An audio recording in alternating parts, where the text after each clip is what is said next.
찬송가 323장입니다. 찬송가 323장.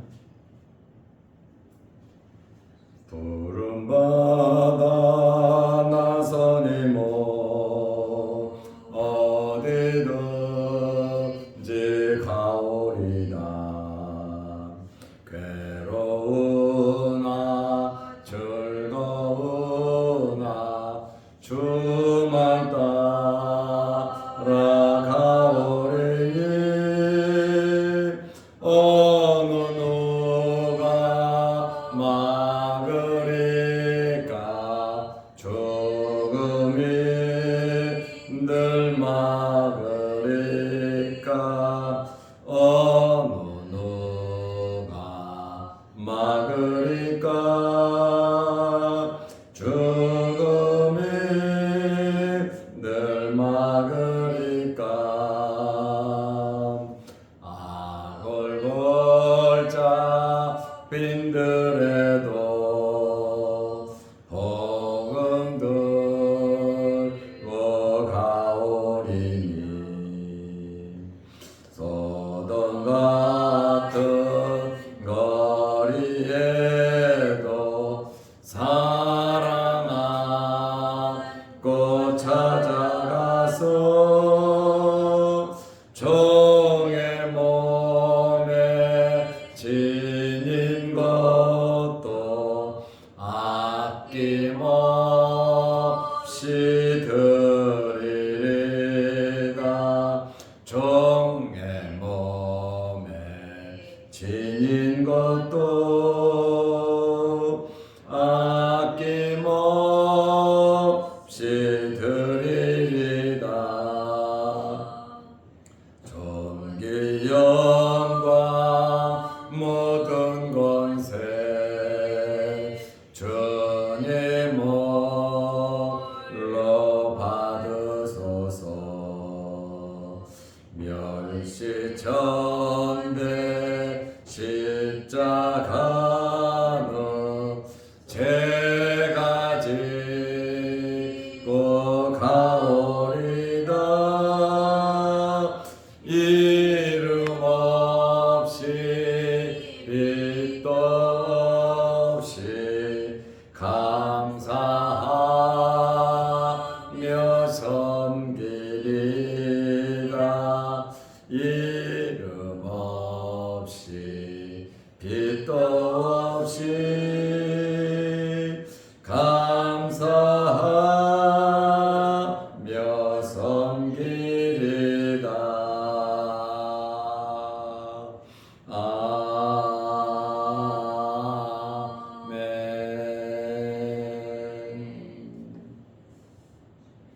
사도신경으로 우리의 신앙을 고백하겠습니다. 전능하사 천지를 만드신 하나님 아버지를 내가 믿사오며 그 외아들 우리 주 예수 그리스도를 믿사오니 이는 성령으로 잉태하사 동정녀 마리아에게 나시고 본디오 빌라도에게 고난을 받으사 십자가에 못 박혀 죽으시고 장사한 지 사흘 만에 죽은 자 가운데서 다시 살아나시며 하늘에 오르사 전능하신 하나님 우편에 앉아 계시다가 저리로서 산자와 죽은 자를 심판하러 오시리라. 성령을 믿사오며 거룩한 공예와 성도가 서로 교통하는 것과 죄를 사하여 주시는 것과 몸이 다시 사는 것과 영원히 사는 것을 믿사옵나이다. 아멘. 하나님의 말씀 요한복음 7장 13절에서 16절 말씀까지 보겠습니다. 그러나 유대인들을 두려워함으로 드러나게 그에 대하여 말하는 자가 없더라.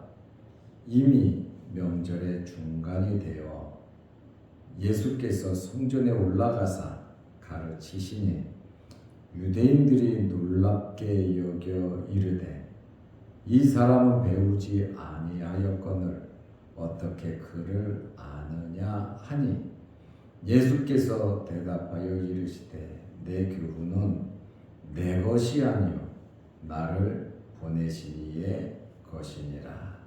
아멘. 16절 말씀까지 보았습니다.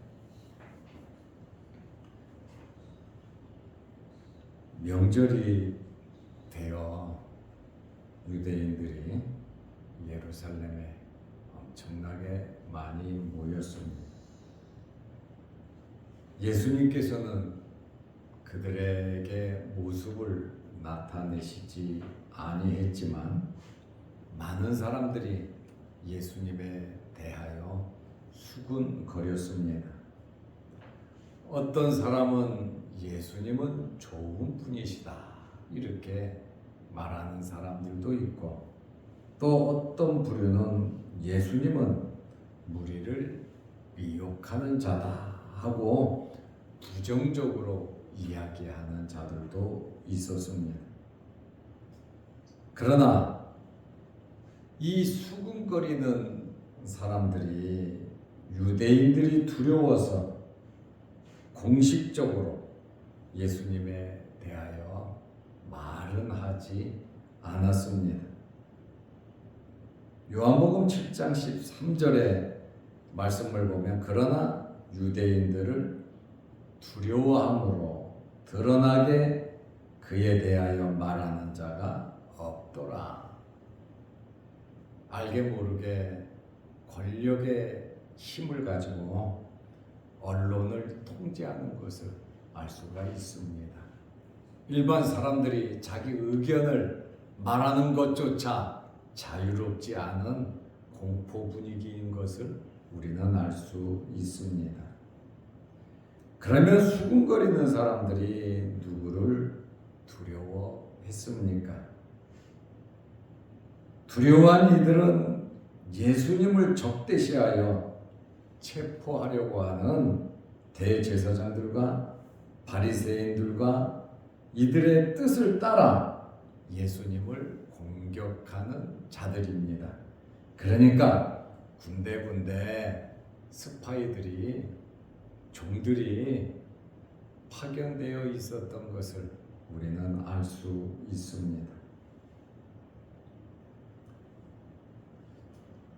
백성들이 예수님을 인정하고 예수님에 대하여 좋은 이야기를 하고 옹호를 하면 박해를 받았습니다. 그렇다 할지라도 우리는 어떤 삶을 살아야 합니까? 어떤 환경에서든지 예수님을 시인하고 예수님을 높이고 예수님을 증거하는 그러한 삶을 살아야 합니다. 절대로 우리의 삶 속에서 어떤 환경에서든지 예수님을 부인하는 생각이나 말을 해서는 안 될 줄로 압니다. 마태복음 10장 32절 말씀에 보면 예수님께서 하신 말씀입니다. 누구든지 사람 앞에서 나를 시인하면 나도 하늘에 계신 내 아버지 앞에서 그를 시인할 것이요. 33절 말씀에 보면 누구든지 사람 앞에서 나를 부인하면 나도 하늘에 계신 내 아버지 앞에서 그를 부인하리라. 예수님께서는 우리의 삶 속에서 행한 그대로 갚아주신다고 말씀하고 계십니다. 그러므로 우리는 우리의 나그네로서의 이 삶 속에서 예수 그리스도를 나타내는, 예수 그리스도를 증거하는 그러한 삶이 되시기를 바랍니다. 은밀하게 이 수군거렸던 사람들, 부정적이지 아니하고 예수님은 좋은 사람이야 하며 긍정적으로 이야기했던 이 사람들 중에 훗날 예수님께서 부활 승천하신 후에 믿음을 가지고 예수님을 담대히 증언하는 사람들이 많이 나왔는 줄로 압니다. 긍정적인 사람, 하나님께서는 웬만해서는 부정적인 사람 함께하지 않습니다. 부정적인 사람 쓰시지 않습니다. 긍정적인 마음을 가지고 어떤 환경에서든지 긍정적으로 살아가는 그 사람을 하나님께서 꼭 사용하신다는 그러한 말씀입니다. 예수님께서 장막절이 되어서 초막절이 되어서 은밀하게 예루살렘에 올라가셨습니다. 예수님께서 명절 중간에 성전에 올라가셔서 가르치셨습니다. 초막절은 보통 8일 정도 지켰습니다.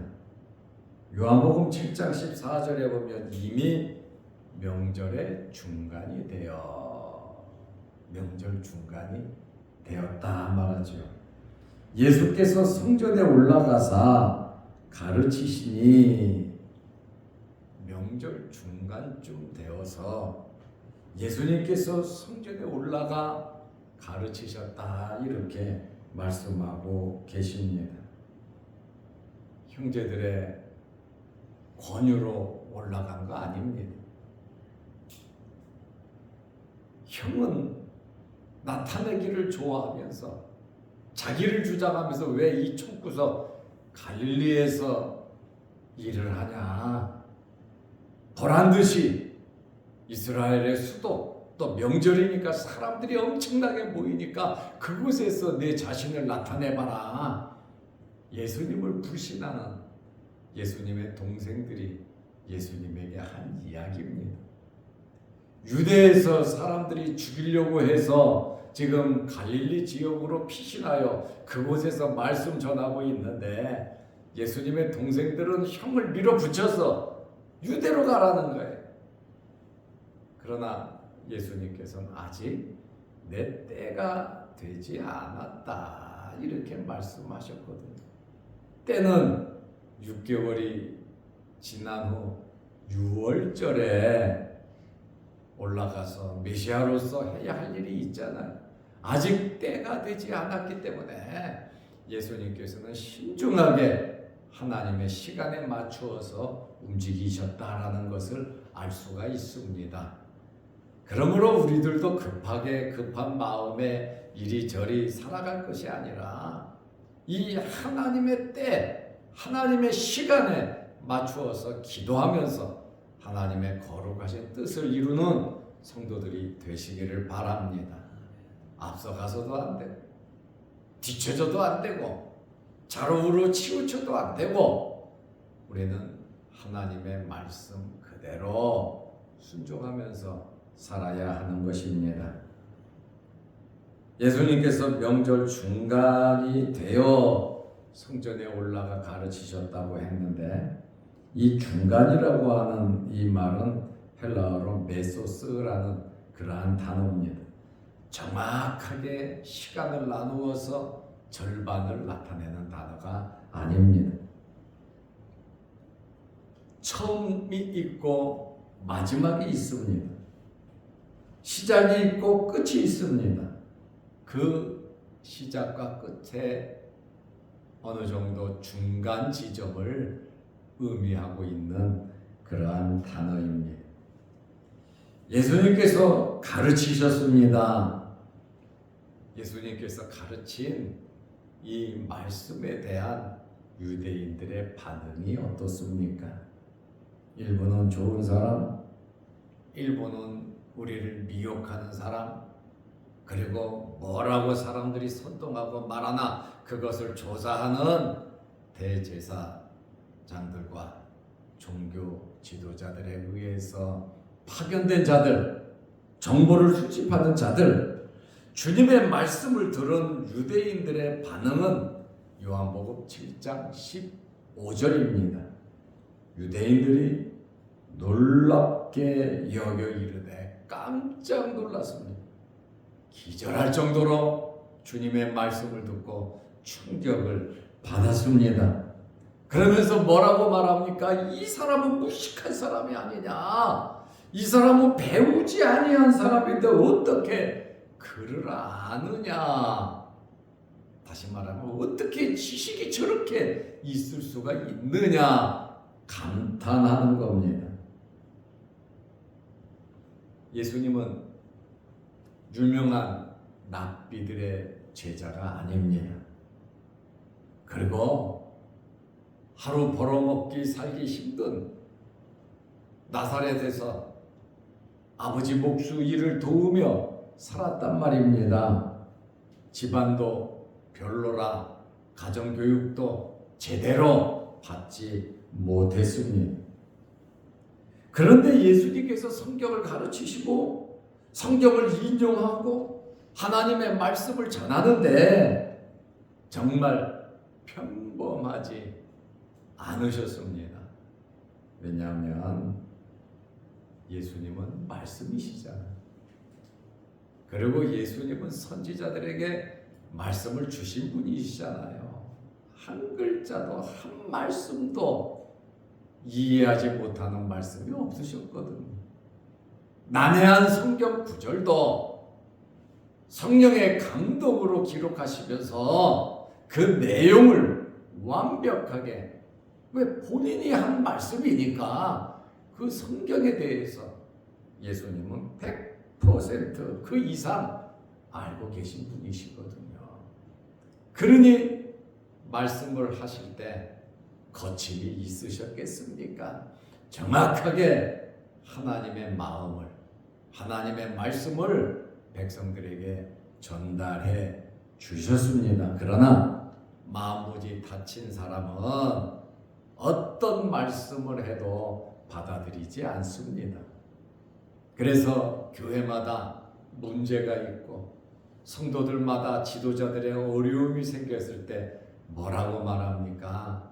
예수님이 와도 해결하지 못하신다. 이렇게 말합니다. 왜? 사람의 마음들이 그렇게 완악해졌기 때문에 그렇습니다. 내 주장이 강하고 내 생각이 강하다 보면 겸손하지 못하면 이렇게 되는 겁니다. 마치 사울이 교회를 박해하고 스데반 집사를 죽이고 교회를 없애는 것이 하나님의 뜻인 줄 안 것처럼 우리의 마음이 완악해지고 잘못 알고 있으면 내가 정말 충성한다고 하는 것이 하나님의 마음과 역행하는 그러한 일들을 할 수 있다는 겁니다. 그렇기 때문에 이스라엘의 종교 지도자들, 대제사장들, 서기관들, 율법사 바리새인들, 또 사두개인들, 이렇게 말씀을 가지고 평생 살았던 이 사람들, 랍비들, 재판까지 하는 이 사람들의 삶이 이와 같았다 그 말이에요. 예수 그리스도를 잡아 죽이자, 조사하잖아요. 흠을 잡으려고 그러잖아요. 대항하잖아요. 이렇게 믿는 사람이 돼버린다면 정말 얼마나 세상을 잘못 살고 있는 겁니까? 우리가 이렇게 되지 않도록 정말 말씀 앞에서 겸손하게 항상 우리 자신들을 돌아보면서 우리는 살아야 하는 것입니다. 내가 최고, 내 말이 법이고 옳은 것 같지만 사실은 그렇지 않습니다. 생각은 다양한 겁니다. 또 사람마다 어떤 사람은 좋다고 그러고 어떤 사람은 우리를 미혹하는 나쁜 놈이라 그러고 예수님에 대한 평가도 사람에 따라, 느낌에 따라 다른 것을 우리는 알 수 있습니다. 예수님께서는 유대 랍비들의 교훈에 비해 아주 새롭고 권위 있는 그러한 말씀을 하셨습니다. 사실 예수님은 회당이나 학교에서 정상적으로 배우신 분은 아닙니다. 대학 안 나왔다고 해서 IQ가 낮다고 해서 하나님의 말씀을 모르는 것이 아닙니다. 하나님의 말씀을 믿고 하나님의 말씀을 아는 것은 예수 그리스도를 믿으면 됩니다. 아무리 똑똑하고 헬라어, 히브리어, 영어 할 것 없이 외국어에 능통하다 할지라도 예수를 믿지 않으면 이론적인 신앙이지, 이론적인 지식이지, 그것이 참 신앙이 아니라는 말입니다. 사람들은 그런 사람들을 좋아하고 존경하고 그런 사람들은 실력 있다고 말합니다. 그러나 못 배우는, 말 잘 못하는 사람, 영향력이 없는 사람이 말을 하면 가볍게 합니다. 우습게 합니다. 하나님의 말씀은 그런 것이 아닙니다. 성령의 감동을 받은 사람이 성령의 감동을 받아서 말씀을 들을 때 은혜가 되는 겁니다. 믿음이 자라는 겁니다. 아무리 많이 배웠고 실력이 있다고 해서 거기에 생명이 있는 것은 아니에요. 말씀이 있을 때 생명이 있는 겁니다. 성령께서 역사하실 때 생명이 있는 겁니다. 말씀 속에 능력이 있는 겁니다. 그러니 예수님께서 말씀 전하고 예수님의 제자들이 말씀 전하니까 저 무식한 놈들 아니냐고 세술에 취했다 그러는 겁니다. 왜요? 하나님의 말씀을 있는 그대로 전하지만 그렇게 많이 배운 사람들이 받아들이지 못하는 것은, 자기들도 회당에서 설교를 하고 가르칩니다. 그럼에도 불구하고 이렇게 다를 수가 있느냐 그 말입니다. 그래서 우리는 올바른 판단력을 가지고 주님 잘 믿고 따르시기를 바랍니다. 유대인들은 그저 예수님께서 잘 가르치는 것을 보고 독학자, 혼자서 공부한 열성가로 알았지만 예수님의 정통성은 하나님의 아들로서 메시아로서 인정하지 않았다는 것입니다. 이러한 유대인들의 반응에 대해서 예수님의 답변은 무엇입니까? 예수님의 답변은 간단합니다. 요한복음 7장 16절에 내가 지금 하고 있는 이 교훈은, 내 교훈은 내 것이 아니에요. 내 교훈이라 그러잖아요. 내 교훈은 내 것이 아니요 나를 보내신 이의 것이니라. 내가 지금 말씀을 전하고 말씀을 가르쳤는데 이 교훈, 이 말씀은 하나님의 것이다. 하나님께 속했다라고 주님은 말씀하셨습니다. 유대인들은 어느 학파, 어느 랍비에 의해서 말하면 전통적인 것으로 인정을 합니다. 그러나 예수님께서는 하나님의 권위로 하나님의 말씀을 전하시고 이것은 하나님의 것이다 라고 증언을 하셨습니다.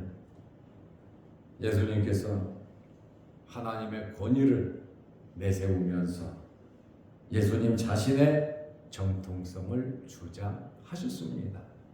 사람이 인정하든 인정하지 않든, 사람들이 인정한다고 해서 예수님이 메시아가 되고 인정하지 않는다고 해서 메시아가 안 되는 것이 아니에요. 사람이 인정하든지 인정하지 않든지 예수님은 메시아시고 하나님의 아들이시다 그 말씀입니다. 사람에 의해서 하나님이 이랬다 저랬다 변화가 되시는 분이 아닙니다. 예수님은 다시 오십니다. 그러나 사람들이 온다고 해서 오고 안 오신다고 해서 안 오는 분이 아니라 온다고 해도 오시고 안 온다고 해도 오시는 분이 예수님이십니다. 말씀대로 이루어 가시는 분이 바로 예수님인 것을 우리가 알고 말씀 붙잡고 기도하고 우리는 말씀대로 살아야 하는 것입니다. 그래서 예수님께서 이 말씀을 가지고 정통성을 말씀하셨습니다. 예수님은 어려운 환경 가운데서도 이 초막절 중간에 올라가셨잖아요. 형제들에게 나 안 올라가, 너희들끼리 가라 하시고선 중간에 은밀히 올라가셔서 말씀을 전하셨죠. 우리는 이러한 어려운 환경 가운데서도 하나님의 말씀을 전한 예수님을 본받아서 우리 또한 우리의 삶 속에서 하나님의 나라와 의를 구할 수 있는, 또 기도하고 여러분의 모든 소원들이 하나님의 뜻 가운데 완전히 이루어지시기를 바랍니다. 기도하겠습니다. 하나님 아버지, 오늘도 이 새벽에 우리를 일깨우시고 아버지의 전으로 불러주심을 감사합니다. 예배드리고 또한 하나님 앞에 간절히 기도할 때 우리의 기도 제목들이 아름답게 이루어지게 하여 주옵소서. 무더위에 폭염에 우리 몸 상하지 않도록 하나님께서 우리에게 건강을 허락하여 주옵소서. 특별히 육신의 질병으로 어려움을 당하는 성도들 일일이 기억하시고 어루만지시고 주의 흘리신 보혈로 깨끗게 치료하여 주옵소서. 크고 작은 어려운 일로 하나님께 소원을 두며 기도하는 성도들의 모든 기도 제목에 함께 하셔서 하늘문이 열리게 하시고 하나님께서 응답하여 주옵소서. 또한 영상을 보면서 함께 말씀을 나누는 성도들에게도 크신 은혜 베풀어 주옵소서. 오늘 하루도 주 안에서 승리하는 복된 하루 되게 하옵소서. 예수님의 이름으로 기도하옵나이다.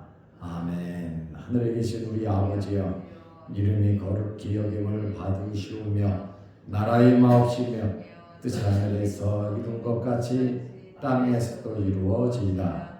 오늘날 우리에게 일용할 양식을 주옵시고 우리가 우리에게 죄 지은 자를 사하여 준 것 같이 우리 죄를 사하여 주옵시고 우리를 시험에 들게 하지 마옵시고 다만 악에서 구하옵소서.